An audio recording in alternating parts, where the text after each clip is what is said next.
Hi, I'm Brett. Hi, I'm the Regional Fisheries Manager here in the Upper Snake region, and today we're stocking white sturgeon into the Snake River.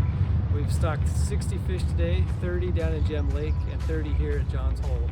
White sturgeon provide a unique fishing opportunity for anglers here in the region. They're not native to this section of the Snake River, but they are a prized sport fish. They can grow to large sizes. Currently we have 5 to 6 footers here in the Snake River, and some people really like to catch them. They're a prehistoric looking fish, one of the oldest species we have here in this part of the U.S., and they can be long lived. So these fish are a couple years old. They were reared at College of Southern Idaho.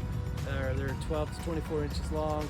They'll grow 4 to 6 inches a year and can live up to 100 years. So a cool fish, fun to catch, fun for our anglers to catch something different here.